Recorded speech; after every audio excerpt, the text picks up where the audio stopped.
Good evening, ladies and gentlemen, and welcome to the Flatout Racing Network's coverage of race number 8, the regular season finale of Season 62 of the Rolling Thunder Gaming Talladega Challenge Series. That's right, last opportunity for drivers to make their way into the postseason. Starting next week, the championship hangs in the balance, but the question is, who will be in the running? We know at least 12 drivers will make it in on points. We've had a total of 6 drivers go to victory lane here this season. I believe currently 5 of them are in playoff positions. One driver still needs to get up into the top 20 in points. So we could have as many as 15, 16 drivers potentially make their way into the playoffs, depending on how things fall. It is a stacked field here tonight.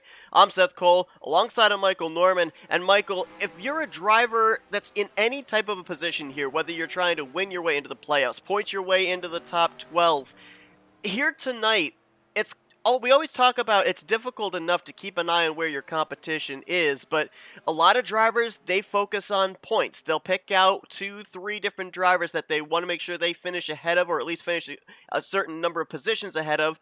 Other drivers, they just want to focus on getting to the front, staying at the front, and hoping that maybe a top 5 or a top 10 positioning will advance them into the playoffs. Which side do you want to be on in this type of a race? Do you want to be focused on positioning, or do you want to be focused on points? Easier for you to say. Yeah, apparently. That's a very tough question, Seth, because if you know that you're good enough in points, then you want to just think about points. Like, I mean, yeah, you always want to get the win, but if you're good enough and good in points, then you want to just think about being consistent. So you want to think about points to start with, and then after that, you want to, if you're not really that great in points, you want to try to focus on getting a win and getting maximum out of there. Sounds like they're getting ready to grid up here for tonight's race. Bernie Mobbs draws the long straw in qualifying as he'll start on the pole position alongside of Kelly Causey. We'll run you down through your official lineup here once they roll off the grid, and there are a few drivers that come into tonight worry-free. They know they're going to battle for the championship regardless of what happens here tonight. Either they are high enough above the 12th in the standings cut line to make it in on points, or they've won their way in the previous 7 weeks. Drivers that have won their way in, obviously, top of the list would have to be 2-time winner. He's won the last 2 races so far this season. Career wins number 1 and 2. On top of that, that would be Brian Rawson, also Brian Schilling, Jeremy Jeffries, Chris Emery, and Joe DeSpirito have all locked themselves into the playoffs with a win, and there's no way mathematically they can fall outside of the top 20 in points. The one driver we'll be focused on tonight that has to get up into the top 20, a former winner this season, would be John Godfrey. He has a total of 16 points below the cut line. We gave you the front row. Tim Nofsker and Chuck McClure, they're going to make up row number 2. From about 4th place on back to 10th place, it will look staggered from what we give you because both myself and Michael, via the random qualifying draw, we were up inside the top 10 for qualifying spots. So Terry Bombard will actually share row number 3 with Garland Oaks. Ken Roberts and Cy Jones, they'll be in row 4, and the top 10 will be completed by Billy Elliser and Joe DeSpirito. Jessica Shelton's back in row 6 with Mark Paglia. Row 7 will find Glenn Harris and Brian Schilling. We talked about John Godfrey. He's going to be back in row 8 with Greg Palmer. Row 9, Josh Metallic and Bob Seminarian. Your top 20 will be completed with Donnie Garrett, who had a strong showing and a podium finish last week, and Ulysses Sandoval. Back in row 11, it's Denny Carroll alongside of Greg Lovell. Mike Mangialardi and Robert Breedlove make up row number 12. Row 13 is where you find your points leader, Grant Wesley. He will go playoff racing. He's going to be locked in via points, but he's still looking for that victory. He's finished runner-up a couple of times here this season. He's going to share that row with Graham McDonald. Row 14, Bob Dixon alongside of Jeff Crivello. Randy Waugh and Bobby Farrell. I didn't know if I needed to do the pause for you or not. I regret not giving you the pause. I'm sorry. But back in row 15 is going to be Randy Waugh. Luigi. There it is. I gave you the pause. And Bobby Farrell. Rodney Sullivan's deep in the field. He'll be in row 16 with Ron Hagelin. Row 17, Javier Negron. And the season opener winner, as well as the defending champion, Jeremy Jeffries. Back in row 18 will be Doug Hewlick and Brian Rawson, the 2-time winner on the season, and Tom Dixon will bring up the 37th and final spot in the field here tonight. 37 cars on the track. which means a lot of points up for grabs. We'll give you the point scenarios in just a moment, but it's Bernie Mobbs and that Daniel Hemrick colleague-looking machine bringing them down through the tri-oval. Burnt Screwdrivers Raceway. This place is going to hold a lot of weight when the playoffs begin, but it's got a part to play tonight into who's going to advance into the playoffs. Green flag is in the air. We're underway here tonight in the regular season finale. One car did not get going on the outside. That was the second car, which would have been Chuck McClure. Didn't get a good start. It's going to be interesting to see during the course of this race how things play out.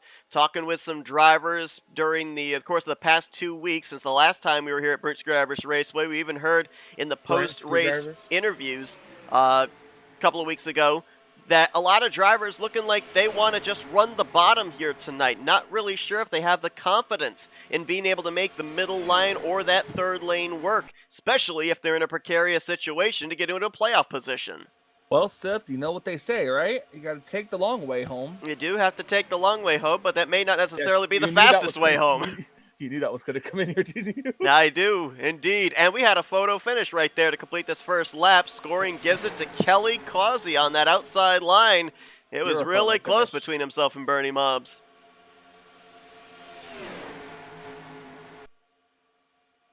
Third line forming. I believe that's Greg Palmer jumping up there to the top in the Bacardi number 22 machine. Ulysses Sandoval up there with him. Greg Lovell in the 880 had a great showing last week at Talladega, was run up in the top 10 most of the night. Mentioned we would show you the points, give you the scenarios. Here's a look at them coming into tonight. Now, as things stand right now, we mentioned about the drivers that are locked in via win, as that was really sketchy right there. Joe DeSpirito was going to jump up in that third line, thought better of it. But Grant Wesley, Brian Schilling are locked in on points. Schilling was already locked in via a win. Jessica Shelton is now locked into the playoffs, third in points, with the fact that only 37 drivers took the green flag here tonight. She only needed to finish in 38th or better to be able to advance into the postseason. So top three know that they're going to go playoff racing via points. Jeremy Jeffries, Chris Emery are locked in on wins, as is Joe DeSpirito and Brian Rawson. But the rest of the drivers are not necessarily safe. You got to keep yourself up above that 12th in the standings cut line, and fourth place on down mathematically could fall out of the top 12 in standings depending on their finishing position here tonight. On the flip side, 23rd on up below that 12th in the standings cut line could advance into the top 12 in points this evening depending on where they finish. That would be down to Cy Jones. And then there are a number of drivers, about 10, 11 drivers that are in must-win situations. That would be 30th to 20th that are in must-win situations technically to get up into the top 20 in points with a checkered flag to advance into the postseason last minute with a win. So down to Brian Lovell. Those drivers have a shot, but they have to get the victory here tonight. And that is no tall task because we hear it all the time. Drivers talking about the competitiveness of this series and how difficult it is to get those wins. You get them, you want to savor them. Yeah, absolutely. They those wins and know how special they are. Looks like one driver, and I'm not certain who it was. You're a driver. I am a driver, but not tonight, thank heavens. I don't need that pressure on me.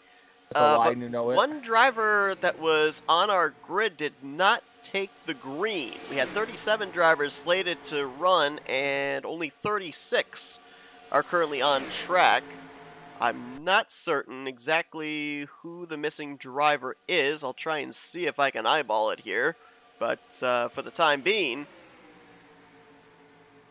only 36 official drivers took the green flag here tonight. And you saw that second line, you saw that third line trying to form, and just like that, we've gone train racing. Huh. That's all the way back to around the 16th position, where Billy Elliser, Brian Schilling, it's like Denny Carroll, Randy Waugh. Gave you the pause, you did nothing with it, okay. But they were all battling with each other around that position just inside of the top 20. Kelly Causey is one of those drivers that is in the criteria of must win here tonight. 29th in points. Multiple times we've seen him take part in the playoffs. A couple of seasons ago, he was a multi-time winner to advance his way into the postseason. So far this year, it has been a struggle for Buckshot.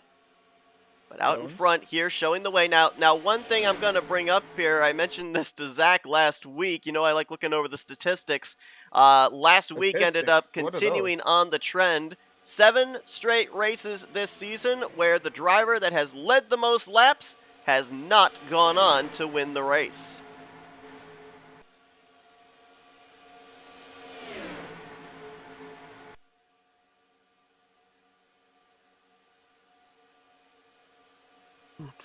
Tim Nofsker in that 088 in the second position, just above the cut line coming into tonight. 3 points to the good. Looking for a little bit of added insurance. Chuck McClure had a great run last week, jumped up 3 spots in the standings to 6th. He came into tonight a total of 16 points ahead of the cut line. And right behind him, Cy Jones in that number 7. Remember, as we mentioned, he's pretty much the long shot driver that mathematically could point his way into the top 12 in the standings, but a lot of pieces would have to fall his way. Hey, if you're up here in the conversation and you get the win, you don't even have to worry about getting up in the top 12 in points. He would just have to jump up 3 spots in the standings, and he'd be battling for a championship next week at Talladega.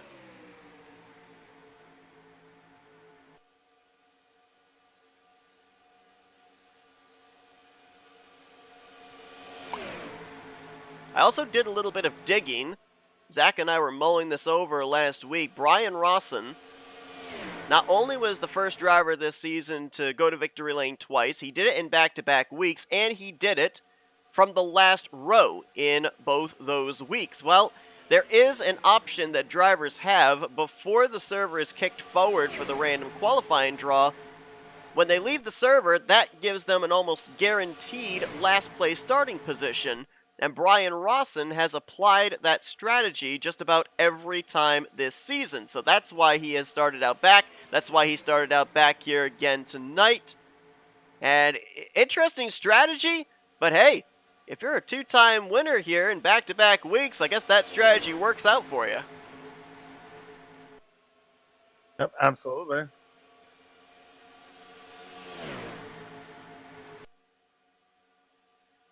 It's like a couple of drivers mid-pack, they've decided enough is enough. They're not riding around single file. They've jumped down to that inside line. I believe it's the 21 of Randy Waugh that is leading them. Donnie Garrett down there with him as well in the 77. He was one of the drivers that we talked with after Talladega last week that said, you know, I'm probably just going to try and keep my car down there on the inside of the racetrack. And that's exactly where he is right now, trying to work his way forward up towards the top 10. You know, it's so different seeing these cars from up above and not in them. So, like, it's very interesting to see going 200 miles an hour. That's just the draft these cars have, nose to tail, like that. How much of a run are you able to see generated from, like, an aerial view? I'm not, you know, sometimes it's a little hard to see until they come off the corner. You see how much they can close up. But, right. like, you know that these guys are dragging a brake behind each other. Things a little broken up there towards the back half of the top 10. That inside line is making forward progress, and everybody's noticing it. Greg Palmer jumped down to the inside. Robert Breedlove, Bernie Mobbs, our pole sitter, has done the same. There goes Greg Lovell down to the inside. We might end up seeing a lot of bottom feeding here now. After your top 10, top 12, we're all running the middle line. Sandoval jumps down, McClure jumps down, Nofsker jumps down, and that might help Nofsker get to the race lead off of turn 2.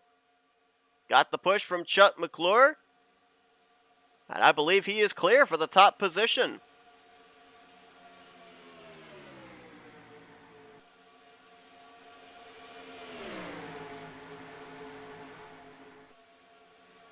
Got the inside lane for him now. Someone trying to get on the outside, but just not a lot of help up there right now.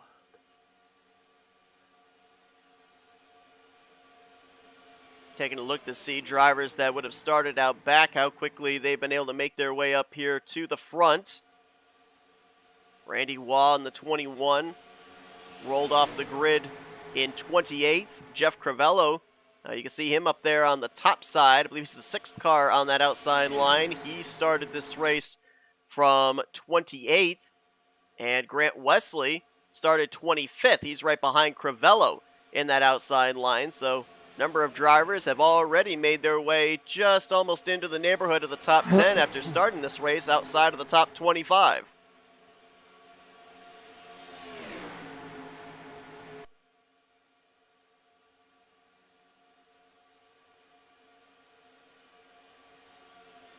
Ulysses Sandoval was one of those drivers that jumped down to the inside line. He has now jumped to the top, trying to lead that middle groove. Side by side between himself and Bernie Mobbs for the 4th position. See if Ulysses can drag that outside line forward here, if they can get some momentum, get up there into the podium. As it looks like we've already got a few drivers that potentially have lost the draft. Graham McDonald in the 33 is currently scored about 4.5 seconds behind this lead pack, and Tom Dixon is over 15 seconds back. So both those drivers, if this thing continues to trend green, are going to be in a world of hurting. They're going to have the field barreling down their back bumpers pretty soon to put them a lap down. They're going to be hoping for a yellow to come out.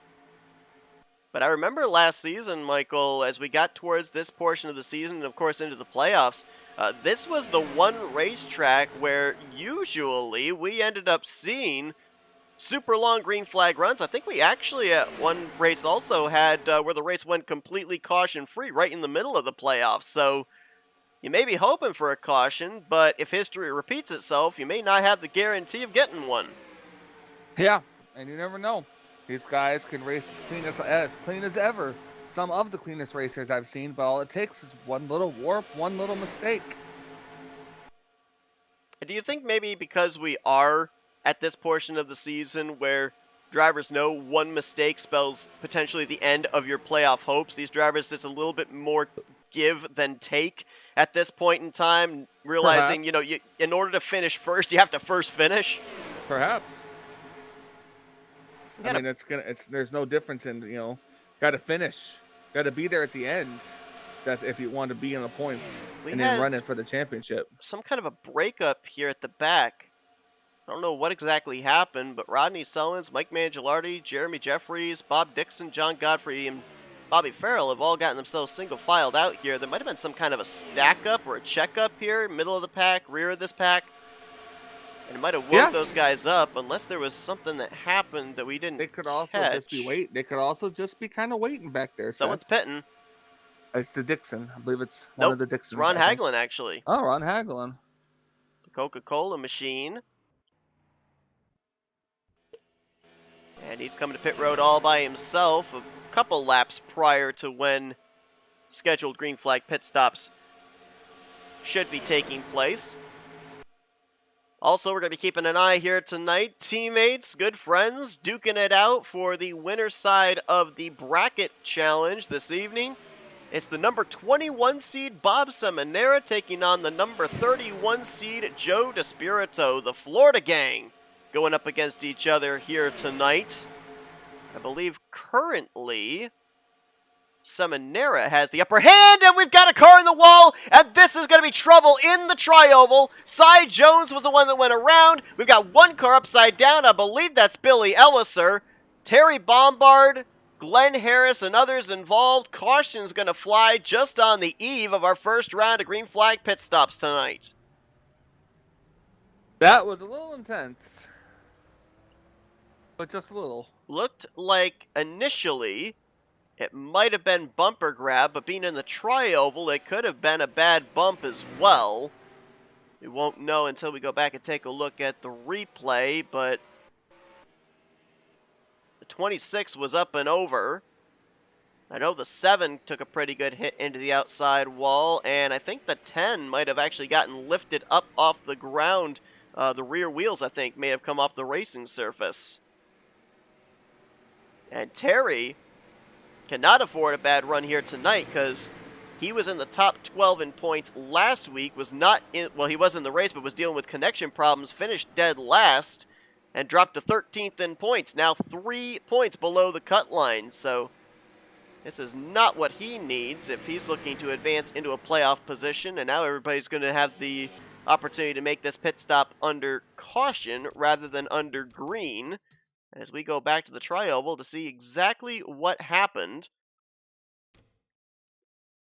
Believe it was Joe DeSpirito in the 24 who was behind Cy Jones. Oh, looked like Kelly Causey got a little loose, moved up the track, did indeed bumper grab the 7 of Cy Jones. There was a hit right there for John Godfrey, who has to get into the top 20 in points for his earlier win to count towards a playoff spot. I believe Jessica Shelton and the 9 got a piece. We'll get another camera angle of it here. Watch the 00 of Kelly Causey right here, going to move up just a little bit. I don't know if maybe he moved up because he got an uneven bump from the 7 potentially. I don't know. Glenn Harris had tires come off the ground. Rodney Sullins was collected up in that. Fortunate for Billy Elliser that he slid down into the grass because the roof rails caught the grass and flipped him back on his wheels. Damn, that was a. He got turned into the wall and then immediately spun. That was crazy. Let's focus on the 26 of Billy Elliser. See exactly how he gets flipped over.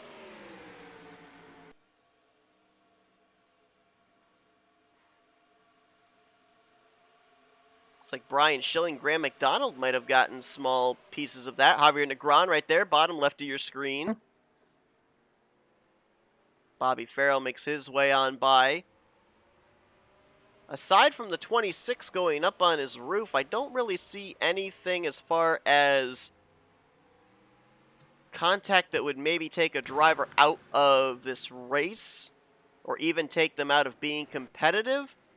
But again, this has been a big talking point. The damage model for the Aero 88 cars does not make things quite so clear until after we end up getting back green as to whether a driver has crash damage, mechanical damage, aero damage, whatever have you, that prevents them from staying up in the lead group. As Joe DeSpirito, who's already locked into the playoffs via his win earlier on this season, stays out, gets himself a bonus point for a lap led. Wonder what the strategy would be on that. I don't believe bonus points for laps led count towards the bracket challenge, but I could be wrong.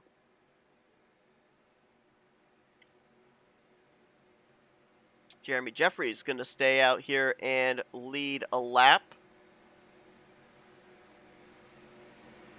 Ron Hagelin, I believe, is going to inherit the race lead. Remember, we saw him come to pit road all by himself.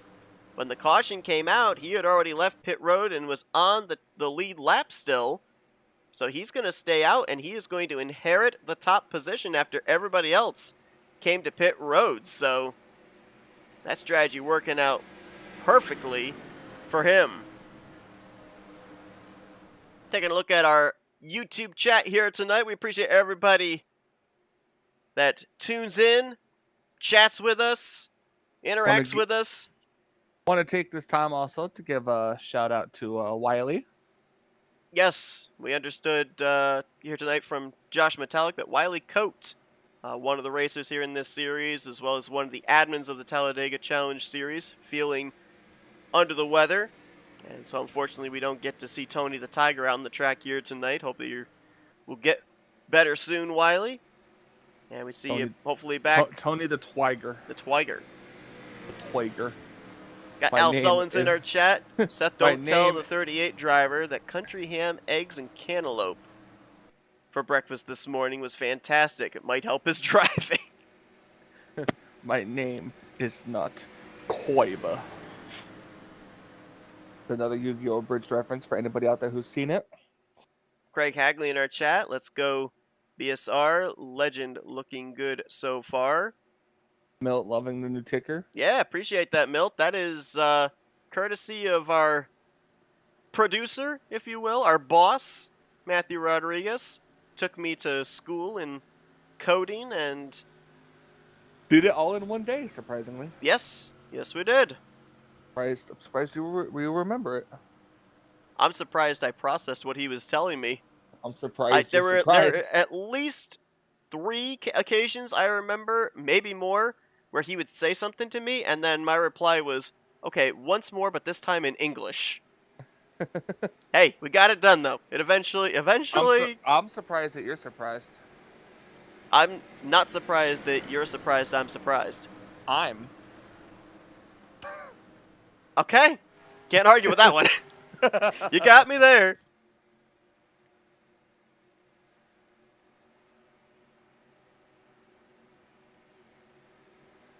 Now I mentioned about the winner's side of the bracket challenge.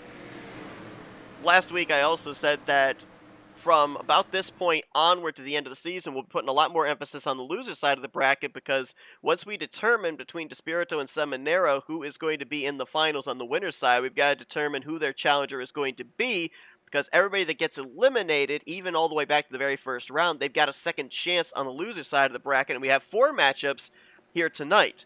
Billy Elliser taking on Donnie Garrett. Well, Elliser with the flip. Hopefully he's still going to have a shot at advancing. Terry Bombard, who was also caught up in that last wreck, he's taking on Chuck McClure. Tim Nofsker, who we saw out in front here tonight for a total of 7 laps so far, he's going up against Mike Mangialardi.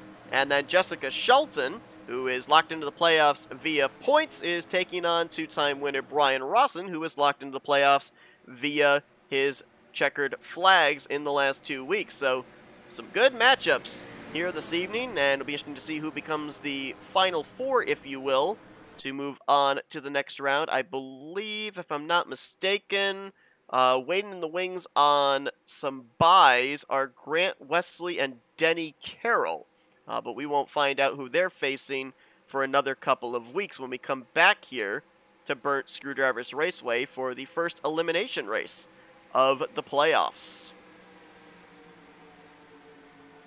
Couple of red triple-digit number cars on the front row is Ron Hagelin on the bottom and Greg Lovell on the top. Get us back underway at the completion of lap 21.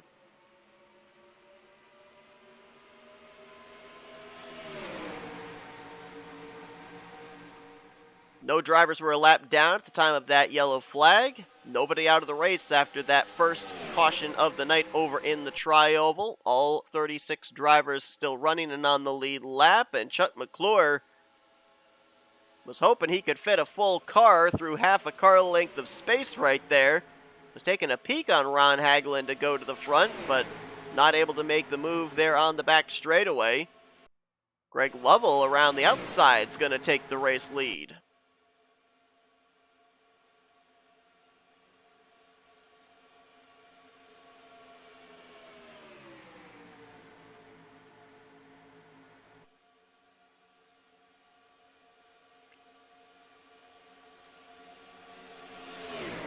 Straight away they go. Side by side. Ron Hagelin looking a little low. I think he got a little loose there. I'm not necessarily certain he was trying to make a move. Possible. Now I am looking here. Now it is the criteria that in order to make it into the playoffs, you have to be in the top 12 in points. Now, if you have a win and finish in the top 12 in points, you're locked in anyway via your win. But that doesn't necessarily then mean that the cut line moves down to the next driver that doesn't have a victory. It's the top 12 in points, no questions asked, whether you have a win or don't have a win. I was noticing the fact that we do not have Chris Emery in the field here tonight. Now, he mathematically cannot fall out of the top 20 in points. He will be in the playoffs. But the interesting thing about this is he came into tonight's race, I believe, only 20 points ahead of the cut line. If he didn't take a provisional, he'll probably fall out of the top 12, which means another driver will be able to point their way in to the playoffs. So, little interesting point of note right there. Yes, absolutely. That's going to make things interesting as well. And, obviously we have the benefit of being up here surveying the landscape and everything, looking at the points. I wonder if any drivers thought about that here tonight when they didn't see that the 000 was rolling off the grid. I wonder too. Because sometimes I think to myself, oh, well, we think of What a it, but wonderful surely they world. haven't thought of it, and we talked to them, and yeah, they thought of it. It's like, how, you've got so much to worry about. How do you think about all this other stuff on top of it? But when you really think to yourself, Seth, is it a wonderful world? Only when I see trees of green. And clouds of black. That's what it's like to live in Florida, maybe. Whoa, that was a little close right I there. see trees of brown and skies of black. And I think to myself, is this Florida or where the heck is it? Or if you're Daniel Thrasher, you're getting over a cold. I'm getting over a cold. Young man. How about Brian Rawson? I How about say Daniel this Thrasher, all the what? time. Sometimes it only takes one win, and the confidence level just continues to rise. Rawson, back-to-back victories in the last 2 weeks, started out back again here tonight. And we're closing in on the halfway point. Here he is, up inside of the top 10. Oh, and now into the wall. I'm not talking about any drivers anymore. The commentator curse. Too late. That's the second driver that is bumper grabbed off of Kelly Causey tonight. Cy Jones was the first one over in the trial that brought out our only caution to this point, and we nearly just had caution number 2. Usually you want to have somebody pushing you, but right now I don't think the back bumper of that Crisco Buick has a very good track record. Oh boy, Bob Seminara there in the 712. Oh, you see him moving up the racetrack there. Saw him blinking, saw him warping. Looks like they have asked him to drop back. And that's huge in regards to not only the fact that he came into tonight only 14 points to the good above that 12th in the standings cut line, but we talked about the fact that he's battling with Joe DeSpirito to advance into the finals of the bracket challenge.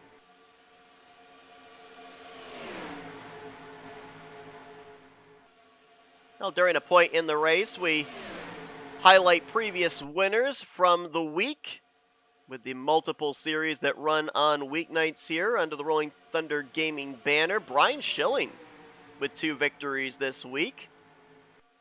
He ended up pulling off a fuel strategy victory where he only led 1 lap, the last lap, at Iowa Speedway on Monday night in the Barebones Racing Series. Followed it up with a Super Speedway win on Tuesday nights in Speed Freaks at Progressive Speedway. And then last night, our points leader in this series, Grant Wesley, went to victory lane at the Paperclip Short Track of Martinsville in the Lightning Truck Series. We've had 7 different winners in the first, 6 different winners in the first 7 races this season, the Tally Challenge. Could we maybe be looking at our 7th tonight, or will another driver join Brian Rawson in the multiple wins category? Before the playoffs begin, is look at the movement now. Middle line is formed. Third lane is formed. A lot of drivers jumped ship from that second groove to move up with Josh Metallic and Jeremy Jeffries. Seeing a lot of movement, a lot of checking up. Storm might be brewing right now.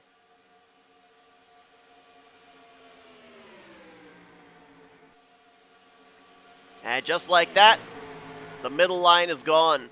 Kelly Causey and Ken Roberts, Grant Wesley there as well, falling back. You don't see it often at Talladega. Usually that middle line is the preferred lane, but here at Burnt Screwdrivers Raceway, if that third line gets going, the middle line becomes the proverbial sucker hole, and those drivers start losing positions. Usually gives the advantage to the inside lines. We see the top 4, now maybe 5, have gotten themselves clear. Mark Paglia now with Robert Breedlove side by side for 6th place.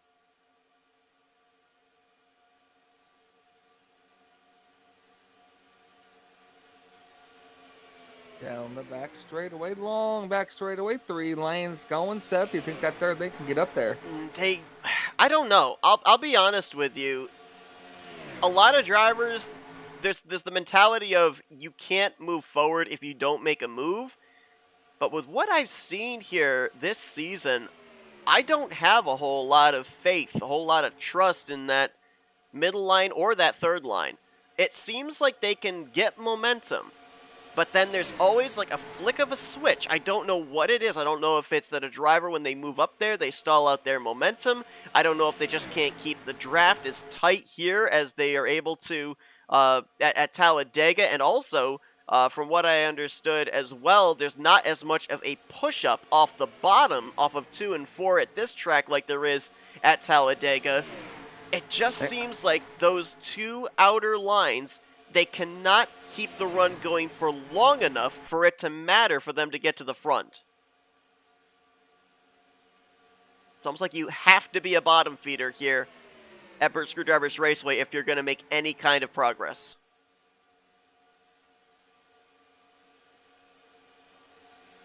Single file down the back straight away on the inside line. I guess just like you said, Seth, not a lot of pull up off the corner, so they can run it down there pretty good.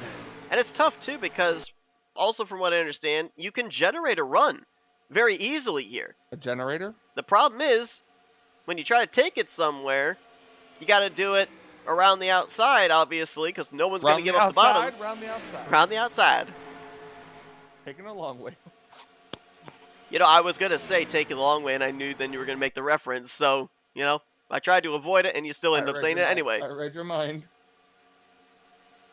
Well, a couple of drivers that have lost touch with the lead pack that were involved in our only caution so far, Glenn Harris and Billy Elliser. Elliser obviously was the one that had the flip, so we weren't certain how off the pace he would be, how much damage he sustained.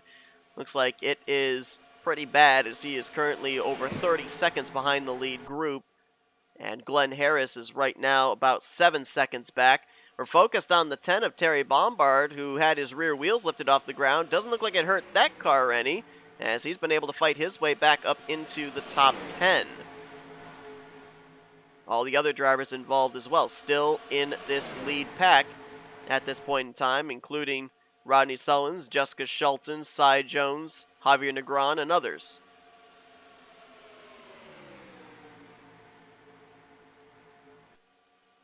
John Godfrey. New sponsorship on the hood this week. The joys of seating. Atop the hood of his 711 Chevrolet.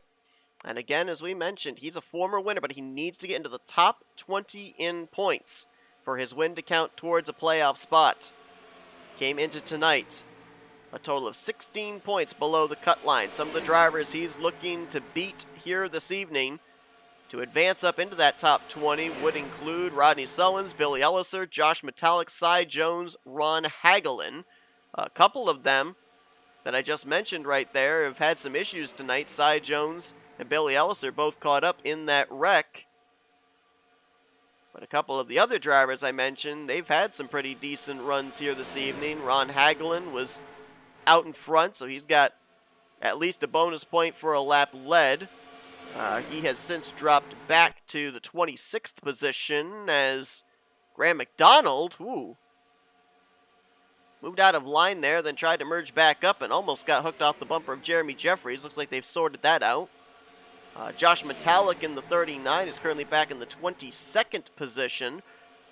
He fell back after he was trying to charge the third lane up to the front.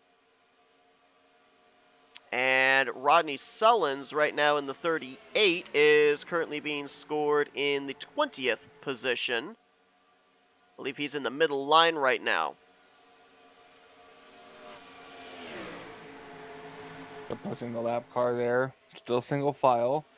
Seth, you think they're approaching the next round of pit stops? Yes, actually. I was just going to bring that up. We're very close to that. We went back green on lap 21, I believe it was. So these drivers would be looking to come to pit road somewhere in the next 5 to 6 laps. They almost, well, one driver, Ron Hagelin, made a green flag pit stop, and I think he just dove onto pit road again right here, this lap. He's the only one that's made a green flag pit stop tonight. All the other drivers almost made a green flag pit stop before that yellow flag came out. And we saw last week where drivers had to make a green flag pit stop in the closing stages of the race, and since they had gone so long without making a pit stop in that race, you kind of, I don't know, it's not like it necessarily throws out your rhythm, but it's the first time you're doing it, so there is the possibility of making a mistake. And we haven't talked about pit road tonight, Michael, but we saw last season especially, and we've seen in previous seasons, in playoff criteria situations, as I just saw Tom Dixon get spun out. Bob Dixon's coming to pit road. Is there any yellow? It doesn't look like it. I think the 45 spun off the racing surface, and Javier Negron is slow, now getting back up to speed. But pit road has played its part in these races in determining who's moving on and who is not in the subsequent rounds of the playoffs, and tonight could very easily play its part into who's going to even be battling for a championship and who won't. Hagelin this time is going to go a lap down. He'll get back on the lead lap when we end up having the cycle complete, as Ulysses Sandoval going to spin around off the nose of Bernie Mobbs. Bob Seminara is going to get the 096. Bobby Farrell, Garland Oakes, Terry Bombard, Randy Waugh, and Greg Lovell all coming to pit road. Lovell pitting from the race lead. Looks like Cy Jones pitting this time as well. That turns the lead over to John Godfrey. That could be a very valuable bonus point for him, as he did lead that lap.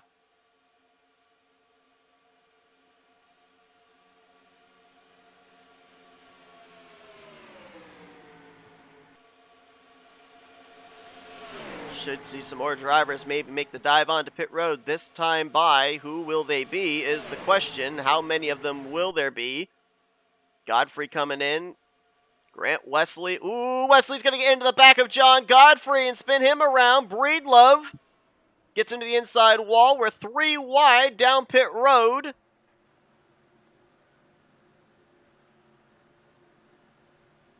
We're usually not able to cover absolutely everything that happens on pit lane, but trust me, a lot of stuff happens between the commitment line to enter pit road and the commitment line to leave pit road.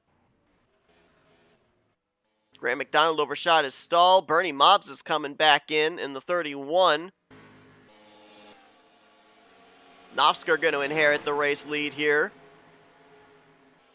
We'll have to see about John Godfrey after that contact with Grant Wesley, where he cycles around to. As here come the remainder of the field to pit road. Knopfsker, Sullins, Jeffries. Oh, Knopfsker locks it up. He's going to go around.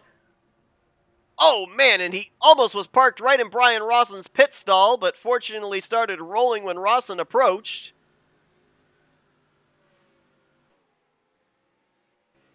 As we'll try and see who this lead may potentially cycle around to. And it might be the 88 of Grant, but we'll have to wait and see here. Let's see. Rolling through the field at breakneck speed. I don't know where I was going with that. I'm not really sure where you're going with that either. We were able to confirm Bernie Mobbs, the second pit stop, caught speeding, so he had to serve that penalty. Tough break there for the pole sitter. Bernie coming to this race 14th in points, 9 points below the cut line. Not necessarily a must-win situation, but he did not need that penalty, as you saw right there.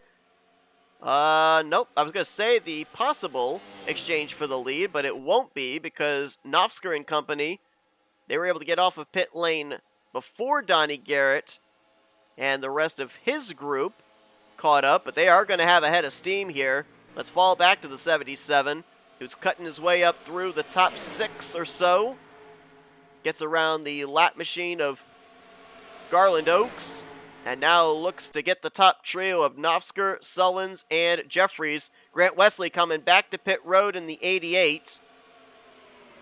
Now, I am not seeing anything on my scoring about him having a black flag. I'm assuming he's coming to pit road, serving the penalty for the contact between him and John Godfrey. Just because it doesn't bring out the yellow flag does not mean that drivers may or may not get penalized for contact that takes place coming to pit road or on pit road. So Grant Wesley coming down to serve that pass-through. That's going to be tough for him. Hopefully Yeah, he'll get a late I mean, race the good yellow. news for him is he's locked in via points. He knows he's Yep. going playoff racing, but he's been so close to that brass ring of getting the victory this season. That's obviously got to hurt, and now he'll be one of a number of drivers. The list constantly increased as those issues occurred during that green flag pit stop cycle of those that now want to see a yellow flag. Yep.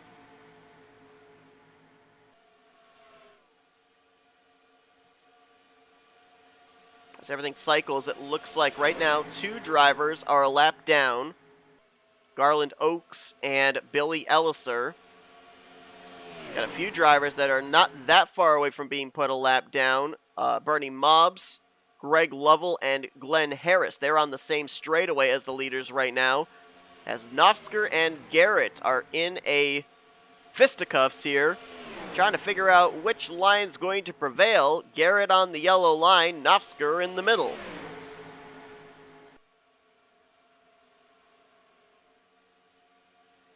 Got 15 cars up in this lead group on the lead lap. Back to the 4 of Brian Schilling. Now also, potentially with the Grant Wesley pass-through, we could mathematically see Wesley lose the points lead, which is important because the driver at the end of the night that wins the regular season championship gets an extra 15 playoff points, which is equivalent to basically having 3 wins in the regular season. It was a 20-point separation between Wesley and Schilling coming in tonight, with Schilling running right now in 15th, and Grant currently scored in 30th. There's only a 5 points difference between Wesley and Schilling right now for the regular season championship. And oh, by the way, for those wondering, that pit stop they made, yeah, that's not their last one of the night. They still can't make it on fuel. They're still going to have to come to pit road at least one more time, and that pit stop, based off of calculations, is going to have to take place somewhere in the vicinity of 10 laps to go. So talk about a money stop with a potential chance of battling for the championship in the next 6 weeks on the line. Exactly. And with little mistakes like that, it's like you said before, glad that you're locked in and everything, but all it takes is one little mistake. And if you make it late, there's no chance to recover. Absolutely You not. do it early on, maybe. Maybe you got a shot. You can get a caution or something, get some lucky dog, get back on the lead lap, but you make it that late in the race, it's pretty much over. Second group led by Jessica Shelton did a great job of staying single file, and they have now caught up to this lead group. Shelton, Bombard, Jeff Crivello, Bob Dixon, Randy Waugh, Bobby Farrell, all in that pack. Ulysses Sandoval as well. And I believe the 712 of Bob Seminara also in that group. So what was only a 14-car pack has now become a 24-car pack, as you can also add Ron Hagelin into that second group that caught up.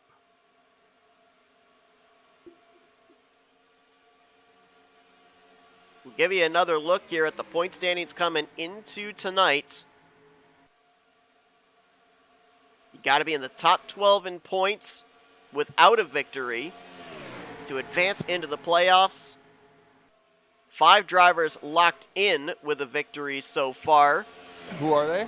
Grant Wesley, Brian Schilling, Jeremy Jeffries, Chris Emery, Joe DeSpirito, and Brian Rawson. 1 driver in John Godfrey needs to get in the top 20 in the point standings to advance. And then anybody that's 20th on down is pretty much in a must-win situation down to 30th place. As a matter of fact, I think I might have figured out who that driver was that didn't take the green flag earlier on. I believe it might have been the 043 of Brian Lovell. And he was the last driver that mathematically could have won his way into the playoffs, but was in a must-win situation.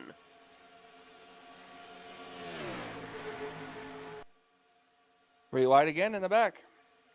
And something we're going to have to keep an eye on here. is the 38 of Rodney Sullins. I just noticed that he had a connection loss in TeamSpeak. We'll see if that translates over here to the NR side. Rodney currently scored in 24th place. Oh, scoring looks like he may have actually dropped out of the server. That's not good. That's huge because Rodney came into this race 20th in points and does not have a win. I think he was up in this lead pack. Yeah, scoring didn't even score him that last time by. So Rodney Sullins, who has made multiple appearances in the Final Four to compete for the championship in the last 10 or so seasons, in danger of not advancing into the playoffs here due to some connection problems. Surprisingly, we've only got 3 drivers that are 1 lap down. There is a group of 5 up ahead of the leaders here. They're on the tail end of the lead lap, but Garland Oaks, Billy Elliser, and now Rodney Sullins are the only 3 drivers minus 1 after we ended up having that round of green flag pit stops and it all cycled around, and we had quite a number of different incidents take place during the course of that cycle.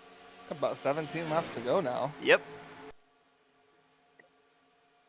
Well, reminders to everybody that next Thursday night, the playoffs will begin here for the 62nd season of the RTG Talladega Challenge Series, and we'll be at the high banks of Talladega Super Speedway to kick things off.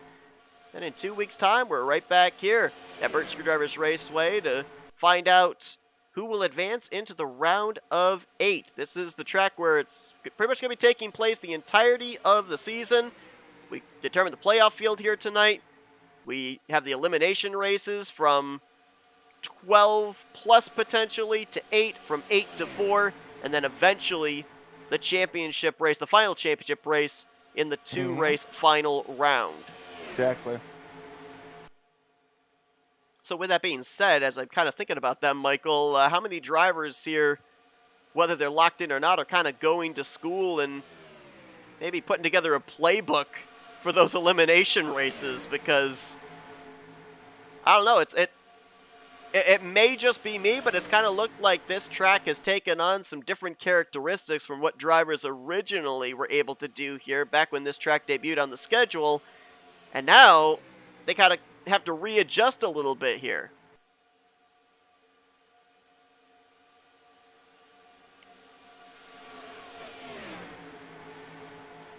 Going through here. I don't know, Seth. What do you think? What do you got your eye on? How dare you not answer me? No, I'm thinking. I'm almost looking. I'm almost keeping my eye on that Kodak machine of Brian Schilling, because a couple of things have happened with him. He ended up pushing Chuck McClure to a victory, or I'm sorry, not Chuck McClure. Who was it? Pushed somebody to a win earlier on this season, and all of a sudden it's flitted out of my head. That's what happens. But then he finished runner-up last week to Brian Rawson as well. We talked about Grant Wesley being close multiple times to a checkered flag. Same can be said for Schilling. But he's Schilling not leading the race right now. But he can see Grant Wesley up ahead, who's on the tail end of the lead lap right now. Schilling may be gunning for that regular season championship, and he may need the extra 5 bonus points for winning the race to be able to do it. That's true. Now you saw right there, Grant Wesley was able to keep the leaders behind him. Now why this is important is Grant would then, if the caution were to come out and he's on the tail end of the lead lap, he can pit the first time around with everybody else. If he's a lap down, he has to pit the second time by, and he will start at the rear of the field no matter what. So he wants to keep himself in front of the leaders here and remain on the tail end of the lead lap if at all possible.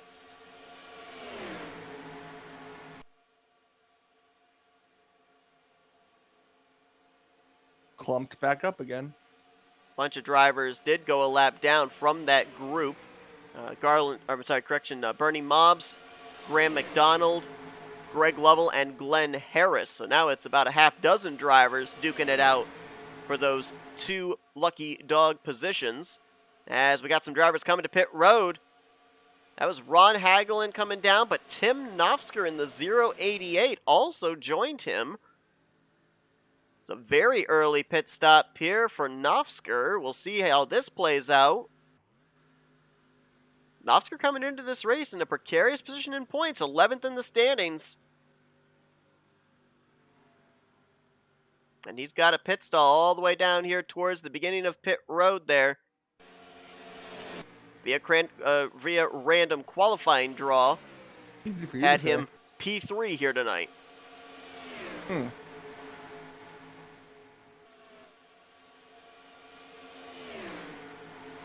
Well, we're getting close to that final pit stop of the evening. Looks like Bob Dixon just peeled off to head for pit road from the 17th position. Donnie Garrett is your current leader in the 77. Grant Wesley in front of him is on the tail end of the lead lap. Garrett has led a race high 16 laps so far here tonight. Tim Knopfsker and Greg Lovell have led 10 laps apiece. 4 laps led for our pole sitter Bernie Mobbs, 9 laps led for Kelly Causey, and then all the rest of these drivers have led 1 lap here tonight, including Joe DeSpirito, Ulysses Sandoval, Jeremy Jeffries, John Godfrey, Ron Hagelin, and Robert Breedlove. And Breedlove right there going a lap down in the 931. Here come a bunch of drivers to pit road right behind the 45 of Tom Dixon. They're all going to get by him safely. Double wide, about 2, 3, 4 rows deep, all trying to get themselves organized here. Find the respective pit stalls. Good way in, good way in. Looked pretty organized, didn't it? Yep, just a little bit. Sandoval going to lead his second lap of the night as he stays out. Now, if you're that first group that came to pit road, you don't want to see a caution because with how organized they all came to pit road, you're probably going to have a pretty good group leaving pit lane. As we got some more diving onto pit road here. Looks like Ken Roberts, Kelly Causey, and Greg Palmer. Greg Palmer coming into this race 16th in points. Won the season opener last year that locked him into the playoffs. This season in jeopardy of missing out on the playoffs as he is currently 16 points below the 12th in the standings cut line. All these people below it trying to win, Seth. Trying to make up as much points as they can. Yeah, I'm almost wondering if, like, for a number of them, like Bernie Mobbs, Graham McDonald, Greg Palmer, Randy Waugh, Jeff Crivello, Luigi. Mark Paglia. Yeah, I know that they mathematically could point their way in, but I wonder if even they still treated this race like a must-win situation. Maybe not feeling that they could rely on points.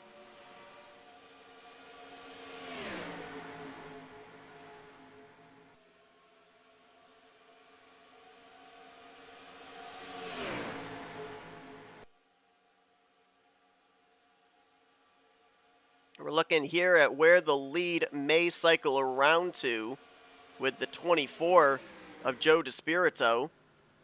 As Wesley, Ulysses Sandoval, Jeff Crivello, Brian Rawson all hitting pit road. I believe we were also waiting on the 55 of Ken Roberts. Let's see if he has already pit or not. Looks like maybe he has. I think this is where the lead is going to cycle around to. And it's side by side between Joe DeSpirito and Chuck McClure. There you see those drivers we just saw on pit road leaving. They'll stay low. Leaders will take them high, making it 3 wide down the back straightaway.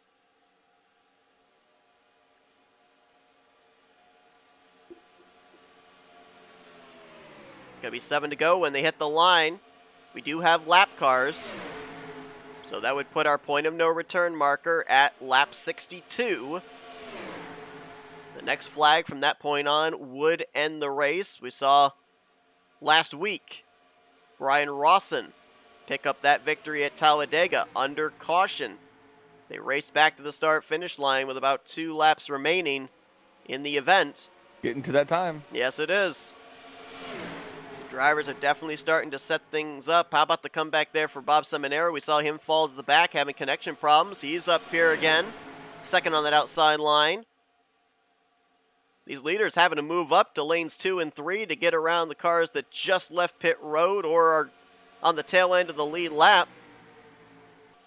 And it looks like that's benefited the inside line with Joe DeSpirito. Josh Metallic right behind him in the 39 car. Metallic 22nd in points. Must-win situation. Oh, John Godfrey right there going to go a lap down in the 7-11. Scoring currently has him 23rd. I don't know if that's going to be enough for him to get into the top 20 in points or not. Going to have to wait and see how it all calculates out. Metallic having a good run here tonight, was one of the drivers he had to beat.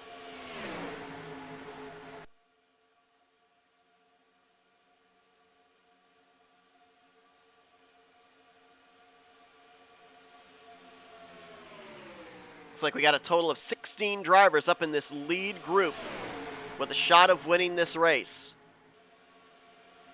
And I'm not tempting fate or anything, but one of those drivers is Brian Rawson. Could we see 3 in a row for driver number 6? He's up in that third line right there, the red and white Budweiser machine. Chuck McClure going to get put in the middle. Seminara makes the move to the outside line. McClure tried to throw the block, couldn't do it.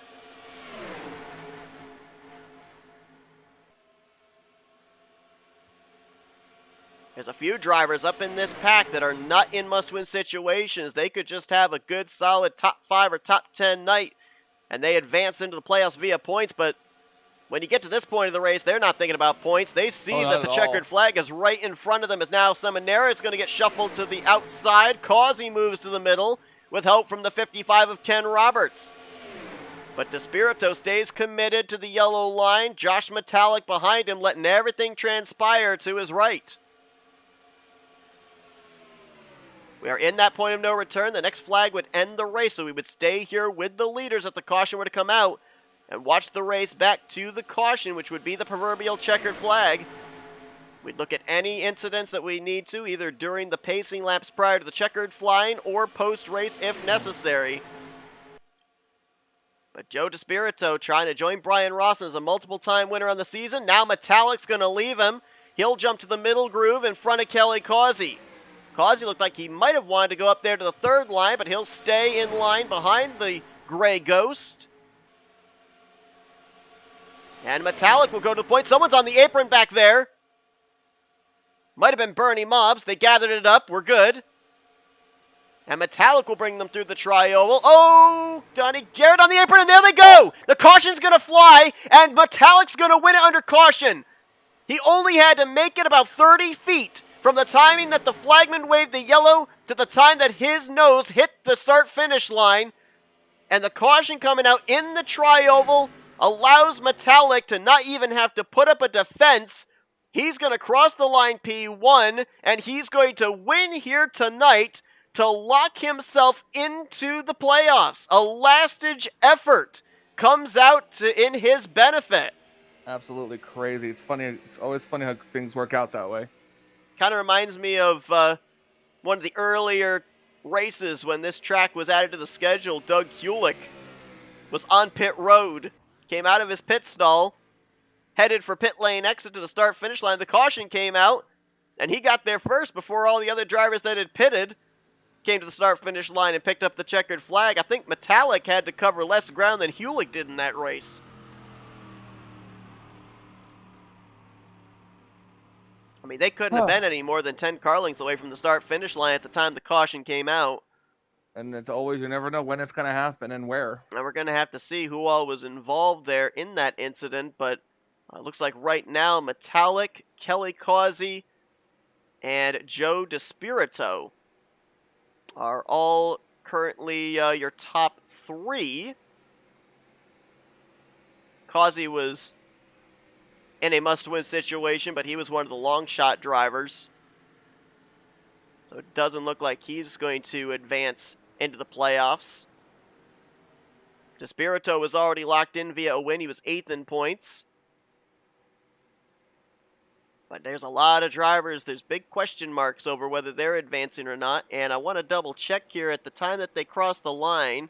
Brian Schilling was scored in 10th. Grant Wesley was scored in 23rd. So it looks like Grant will still get the regular season championship, but it will be by 7 points. He had 20 points over Schilling coming into this evening. White flag has not yet been displayed, so we're going to go back and we're going to take a look at a replay of what put us under the caution for the final time tonight. Only the second time the yellow flag waved this evening.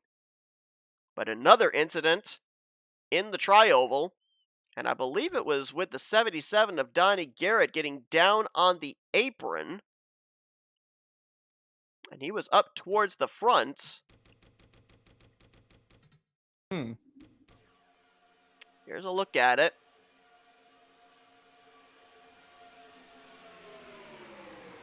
Comes up and gets the 21 of Randy Wall. Oh, man, look at the hits. Palmer, McClure, Jeffries, Shelton catching air. Rawson hits the inside wall. Wesley hits the inside wall. There's Seminara flying across the screen. Graham McDonald gets clipped. He goes up and over. And then you had a follow-up wreck there with Tom Dixon getting to the back of Denny Carroll as those drivers were all racing back to the caution. But there were a ton of drivers that took some big hits into the outside wall right there. Let's get another shot of it.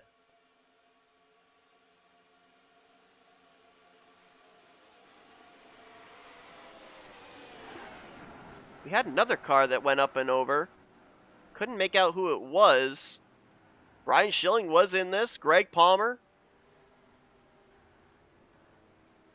And it looked like a number of drivers that were involved in this wreck, they slid across the start-finish line, a number of them up inside of the top 10, and they were allowed to go up and get their positions back.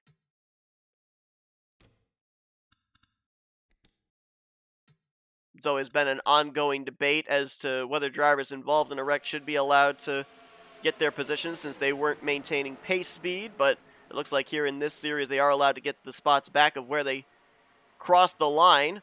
For about almost a half dozen of these drivers, they crossed the start-finish line on their roof. I believe that other driver that I didn't identify that was upside down was the 28 of Mark Paglia.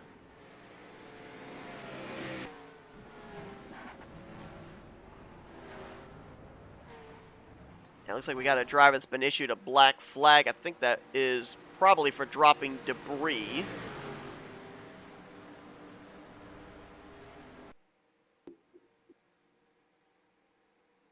That's the 22 of Greg Palmer. They'll probably clear that black flag so he can at least finish the race under power. The white flag was just displayed for the 39 of Josh Metallic.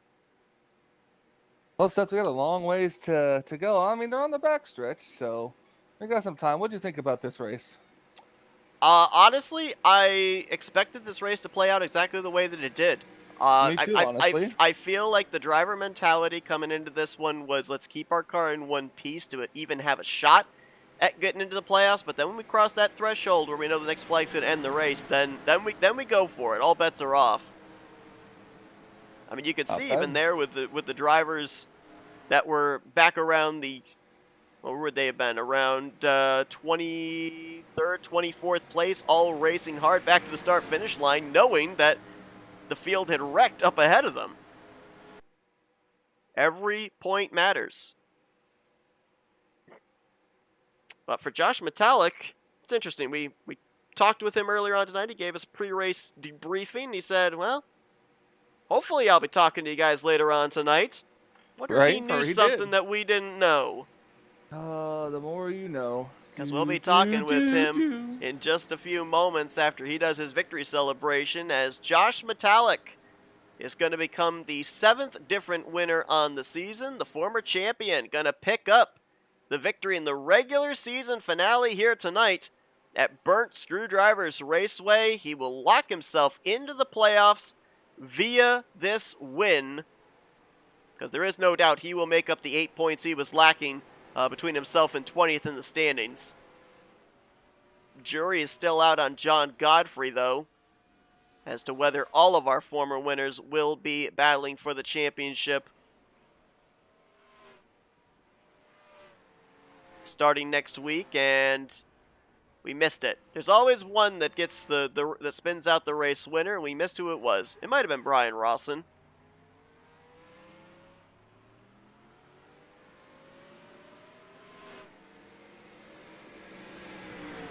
We'll show you your full finisher results in just a moment as well. We'll try to make an educated guess as to who Try. is in and who is out. If we're lucky this week, we will actually have the point standings for you to give you the official word before we go off air. But are Arlen we ever Marino was lucky? not cooperative last week. I was gonna say, are we ever lucky though? I Well, didn't think so. we're up all night to get lucky.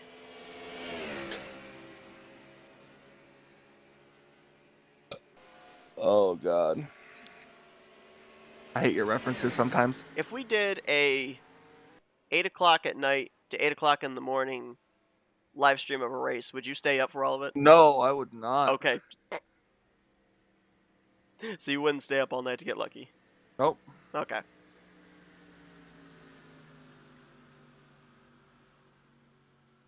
Well, I know I'm going to say the wrong name, but I'm pretty sure this is a Bobby Allison throwback. It might be Cale Yarborough. It's one of those guys. It's a throwback, though, and it's known as the Gray Ghost.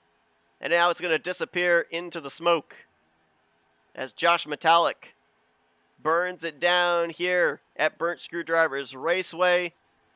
His first win of the season, a playoff position, all in one nice tidy package. And it looks like by 4 positions, Joe DeSpirito is going to better Bob Seminara. DeSpirito will be advancing into the finals of the bracket challenge. A driver that started off the playoffs in the number 31 seed. That's next to last, folks. I like how you had to clear that up. Well, if you're a novice to a bracket, how it's put together like me, you may not know that it's only 32 drivers. Fair. I've actually never filled out a bracket. NFL, college, never done it. Let's take a look here at the full finishing results before we talk with our top 3 finishers, Metallic, Causey, and DeSpirito, claiming the podiums here tonight. Metallic locked in via a win. DeSpirito was already locked in via a win, plus top 12 in points. Ken Roberts will finish in 4th, Mark Paglia in 5th. Now, Paglia came into this race, it's like 39 points below the cut line. I don't think he made up enough ground to advance into the top 12 in the standings, but we'll have to wait and see. Donnie Garrett, however, was the cut line driver, 12th in the standings, and he'll bring it home 6th, so this should lock him in to the postseason.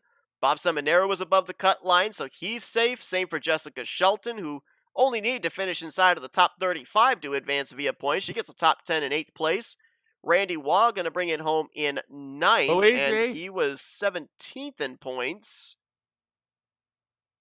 He was a total of 26 points below the cut line. No, correction.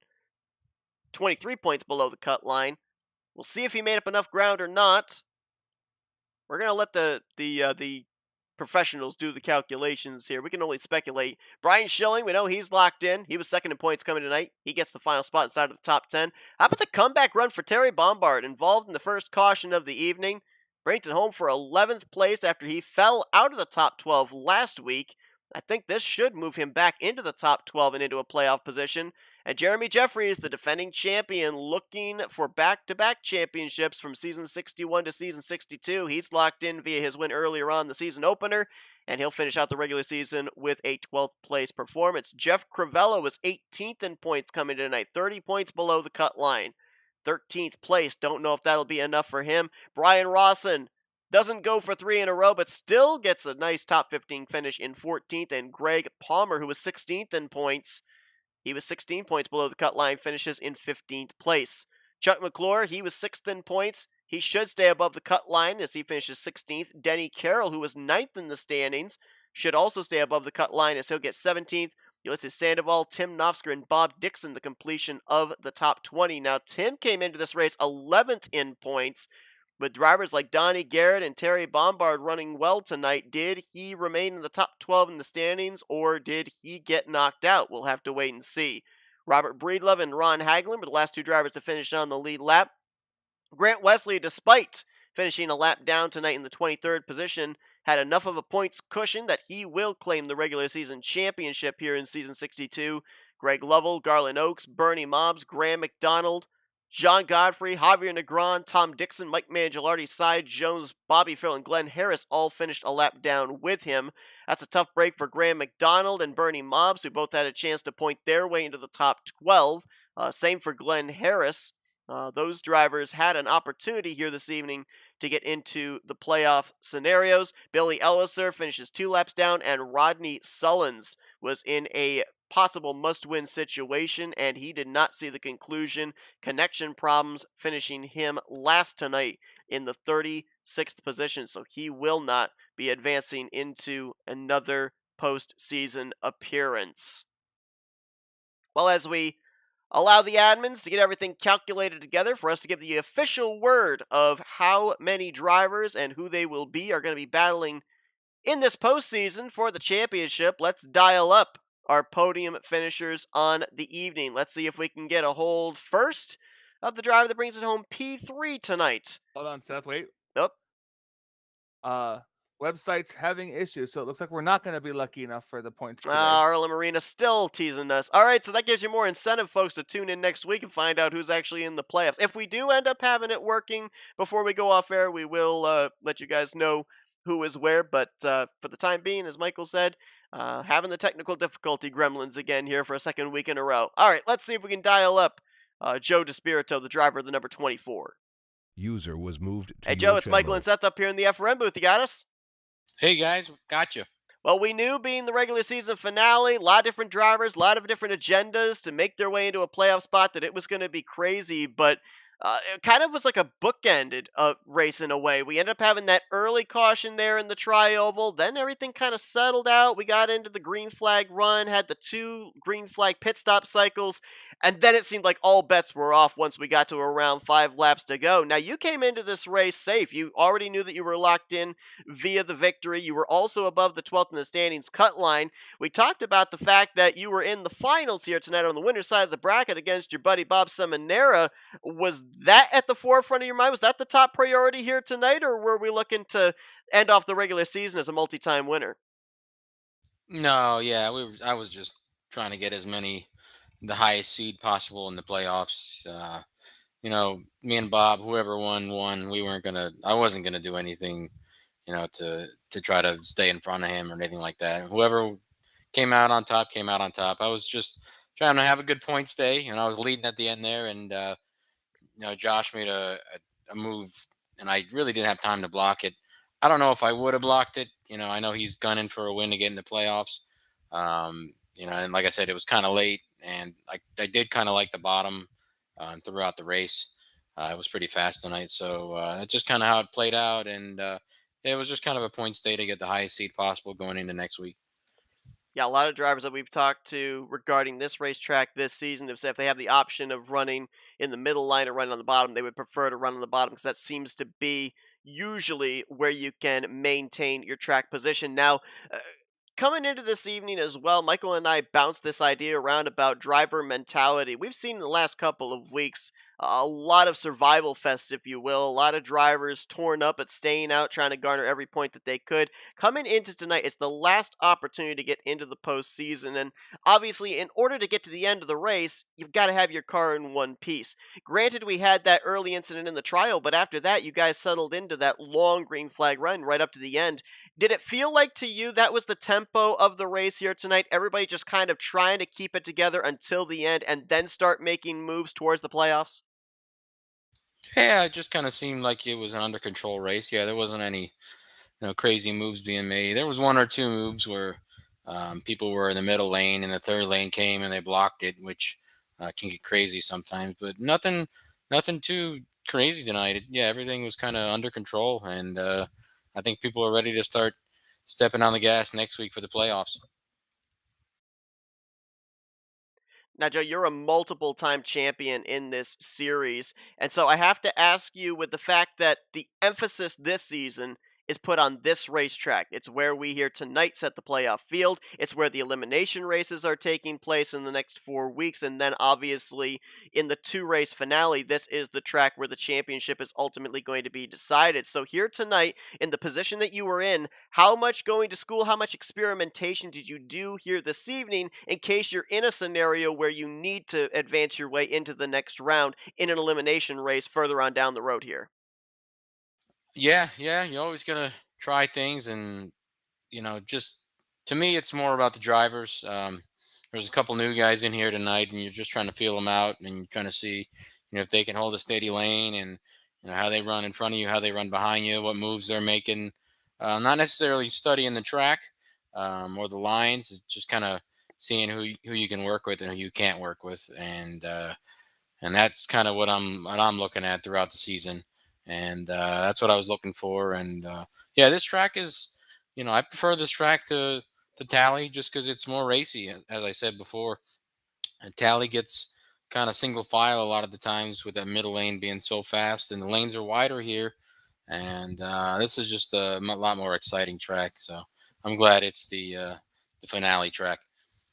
Well, you end out the regular season with a podium finish. You're going playoff racing. We're still going to be waiting to see where you're going to be positioned as far as the final point standings and how many bonus points you'll garner in that regard. Obviously, a win on the season as well, so you'll get those bonus points added to your total. We'll see where you're seated when the playoff grid is put together, and some good momentum as well heading into the playoffs here for season 62. Joe, before we let you go, floor is yours for thank you sponsors and shoutouts. All right, thanks, guys. I want to thank RTG. I want to thank Josh for doing a good job, doing a good job adminning on Thursdays. I want to thank you guys at FRN. I want to thank Jason Check, 260 Motorsports, and Race LM for sponsoring this season. I want to thank my team at Mobs Motors and my sponsors, Old City Fly Shop, oldcityflyshop.com, and Able Reels, and everybody watching at home. I got my dad, Uncle Travis, LC, Dan, and all my work buddies. Thanks, guys.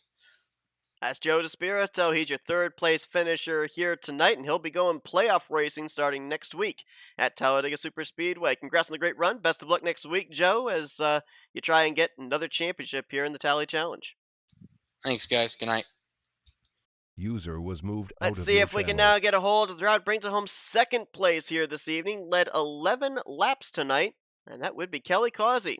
User was moved Hey, to your Buckshot, it's Michael channel. and Seth up here in the FRM booth. You got us? Oh yeah, I got you.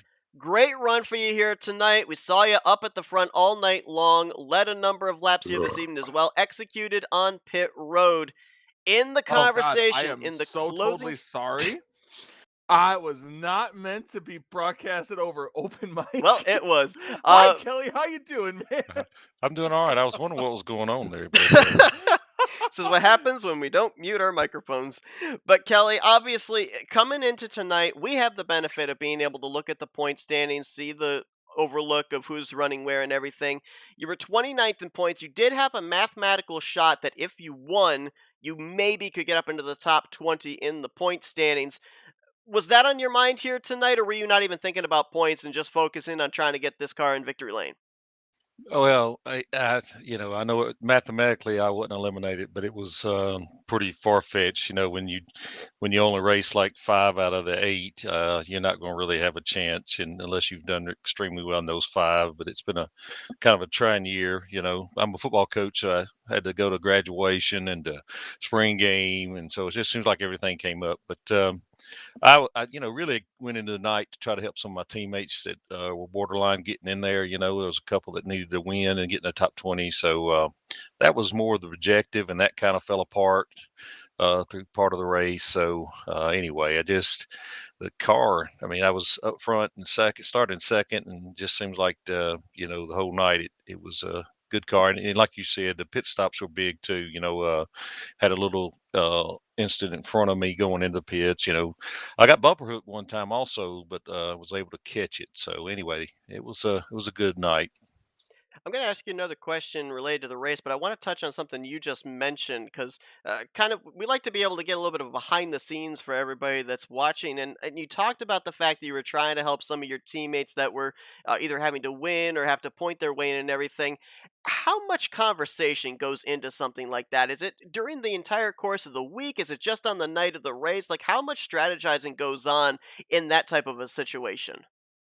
Well, we kind of get together and talk about it. The scenarios, it's a lot of factors go into it. You kind of have an idea of where your teammate is and some of the guys that are around him that he needs to be in front of and that type of thing to bump up on the standings or whatever. And of course, there was a couple guys that you knew they had to win, so really trying to get those guys a win to get them in. But like I said, one of them was Rodney. Of course, he fell out. I think he was in like sixth or seventh. So when he did that, so it was a tough break for him. It's been a rough year for my teammates, but we've had some good years too. Now, I want to go back to a race related question because the timing of that caution, we've seen it sometimes benefit people and sometimes be a detriment to people. You only had to cover about maybe 8 to 10 car lengths of ground before you got to the start finish line to receive that caution flag. There's obviously not enough time allotted there to be able to make a move and edge somebody out. If you had those final 2 laps under green flag conditions, did you have something for that 39 to be able to get the checkered flag yourself? Well, I thought, with Ken behind me and Rocket behind him, we were really rolling on that high line, and got a block from I guess it was Seminara, and then got below him and was able to get up, and then. Josh made the move there to get in front of us. Good timing for him. I mean, he did a good job. He, was on the back straight, got up there. We didn't have much of a choice but to go ahead and give him a little nudge, and that's where I wanted to be at that time, and try to get us all three up there. But Ken was wearing me out. Ken put me in the wall from going for the lead. I think it was a week or two ago, and so I told him pre-race that I was going to add a little more Crisco to the back of that car, and it definitely worked tonight because he was all over me. Crisco on the back bumper. Maybe that's why we saw a couple of drivers kind of sliding off your back bumper there in the early That's going of right. this That's race. right. I wondered about that. I wasn't sure. It might have been a little product placement going on there. But Kelly, obviously a great run for you here tonight. Unfortunately, doesn't look like it's going to get you into the playoffs, but still some good momentum here and still 6 races left to go to be able to put this 00 in victory lane here in season 62. Before we let you go, though, floor is yours for thank you sponsors and shoutouts. Well, I like to thank Rodney for the Buddy Baker throwback Crisco car. He does an outstanding job, and he did a great job with my teammates. Ken, Rocket, John, Rodney, all those guys. It's been a trying year for us, but anyway, congrats to Josh on a big victory there. He made the move when he had to, and it was great timing on that. And he's a good, solid driver, and anytime he gets a victory, I'm happy for him. But shout out to my mom, my kids, and my wife will be watching this. So anyway, we'll come back. We'll race hard for the playoffs, and maybe help somebody push to a victory or whatever, to the championship or whatever, make some new friends, whatnot. But it'll be fun. It's always a good time here, and I appreciate you guys. Y'all doing a wonderful job. Well, Kelly Causey, he's your second place finisher here tonight in the regular season finale. Congratulations on the great run. Hopefully, we'll see you get that one position better, maybe as early as next week when we head to Talladega. Thank you, guys. Let's see if we can now go User down was to moved victory out of your lane, get a channel. hold of our 7th different winner on the season, and now a newly garnered playoff contender. Let's dial up Josh Metallic. User was moved Hey, to your Josh, Michael, channel. and Seth up here in the FRM booth. You got us? I gotcha. Well, we Josh, you talked. just missed one of the most embarrassing moments of my entire broadcasting career. Oh, a new one, huh? Yep. Michael's inner Italian came out on broadcast. Nice. Let's just say I may have let out one of the loudest belches ever, not realizing my mic was open. I do that when I go to my parents all the time. It's like, oh, I forgot I'm not around people that are cool with it. And now I'm getting massive text messages. All right, Seth, I'll let you take over. Yeah, I'll go everybody quiet now. messaging because they heard your burp, apparently. But Josh, obviously, we mentioned about the fact that we talked with you earlier on tonight. You said, man, if I get lucky, I'll be able to talk with you guys later on this evening. Did you know something that we didn't know? Because, I don't know, that move that you made there to get the race lead, there was a lot of determination behind that. Well, first things first, shout out to Wiley. I hope he's watching. I hope I did him proud. Hope he's feeling well. Hope he's home soon. We missed you. We missed you tonight. So see you soon there, buddy. And yeah, the move, I didn't know when to go. I knew I didn't want to wait to the last lap. There's always a wreck with 2 or 3 to go. I saw, I don't know if it was Schilling. Someone was making a move. Maybe it was Chuck. And I thought about moving up then, and I waited too long. And I thought, man, if that's my last chance, I'm going to be angry. And then got another run on the low side, pushed Joe out a little bit. Kelly started making progress, and I about chopped his nose off jumping in front of him, and got there to the lead, wrecking the tri-oval. Not the way you want to win, but 3 DNFs. I'll take a little bit of luck with well-timed caution. So yeah, I didn't know. I didn't think I had a chance, honestly. But once I was there, I said, who knows? And just made it some crazy moves.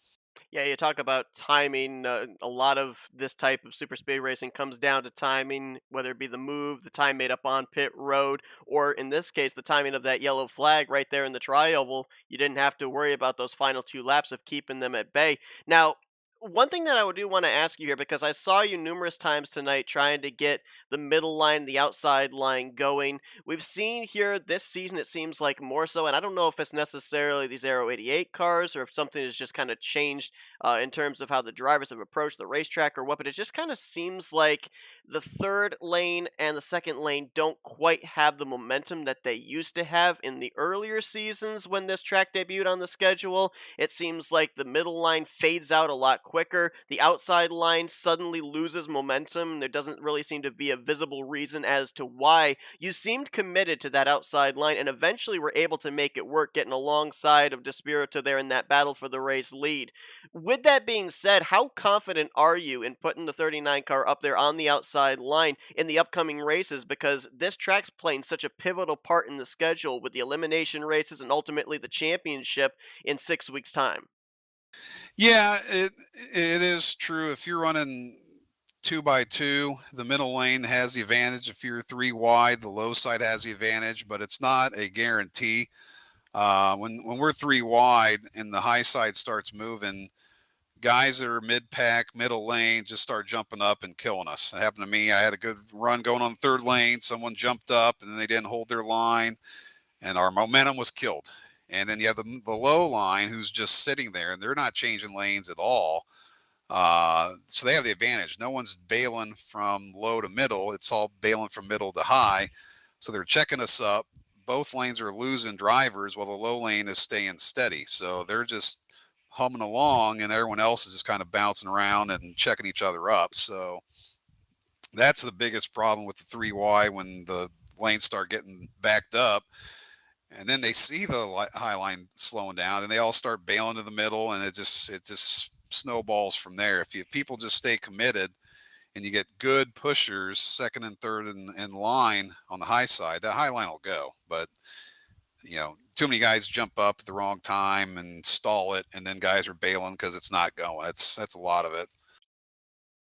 Now, obviously, there were no guarantees coming into tonight that you were going to be going playoff racing. You did have a mathematical chance of pointing up into the top 12, and obviously, with a win here tonight, there was obviously a mathematical chance that you would go up into the top 20 in the point stands. Like, there was only an 8 points gap between you and 20th in the standings, so we know for certain you're going to jump above that cut line with the win here this evening. But now looking ahead towards the playoffs, is there anything from tonight's race that you can kind of glean and use in those elimination races, or are you putting more of your focus on the Talladega races to maybe try and win your way into the next round, not have to worry about what takes place when we come back here?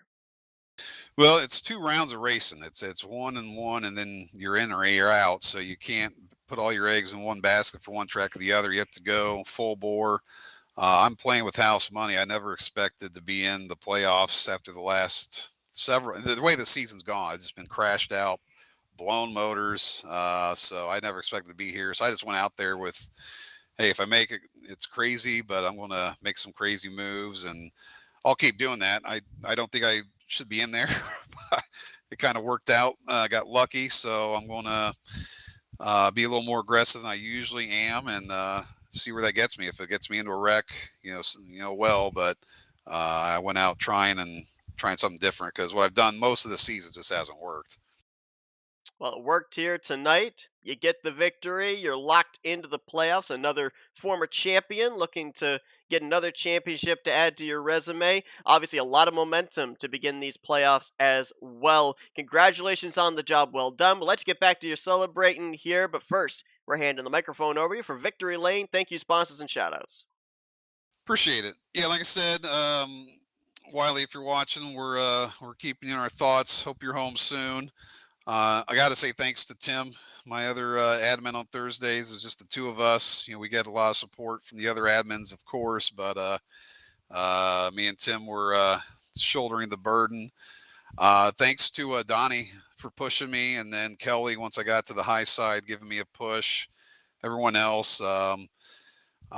Thanks to Tom, Bob Dixon, Jason Scheck, Donnie Garrett, Rodney Solons, Race LM for putting on these broadcasts. Obviously, you and Michael for doing them, and Bones and Prime they do a lot that people do not know. This place would be done, Race LM would be done if it wasn't for them stepping in. So just thanks everyone. The drivers too. It's such fun racing these guys. It's so hard to win. It's crazy to get it. I'm over the moon right now. Well, over the moon, and rightfully so. Josh Metallic wins the regular season finale. He'll be going playoff racing starting next week at Talladega Superspeedway. So go and enjoy this one, Josh, and we look forward to seeing you go back to work in a week's time. Appreciate you guys. Thank you. Josh Metallic, the User winner was moved here out of your tonight. Does not look like the point standings got themselves updated yet. So, folks, tune in next week, because we'll have your official playoff grid for you as to who's in and who's out. And I'm going to go and cry in a corner after this embarrassing moment. Go stick your head in the sand or something? Yep. And you should go jump in a ditch, preferably in in Bristol. In Martinsville. I'm gonna go eat this pizza that's on its way right now. Well, thank you all for tuning into our coverage here tonight. Congratulations to those that have advanced their way into the playoffs. Again, we don't have an official list for you. We can make some educated guesses on drivers that we know were able to point their way in, regardless of what happened tonight, have won their way in. But there's still a lot of question marks about the drivers down around that 12th in the standings cut line, who may have jumped in, who may have fallen out. So we'll have the official playoff grid for you in pre-race next week. Be sure to join us for that. We're kicking off the playoffs at Talladega Superspeedway next Thursday night. Green flag flies at 9 p.m. Eastern Standard Time. Michael, a wild one here to finish out the finale. A little bit of everything here tonight. We had the early caution. We had the green flag pit stops. It came down to a nail-biter at the end. Obviously, the timing of the caution benefited some drivers and didn't benefit others, but that's all part of Superspeedway racing. I appreciate you joining me up here in the booth tonight. Absolutely, it was fun. Hopefully I'll be able to back next week.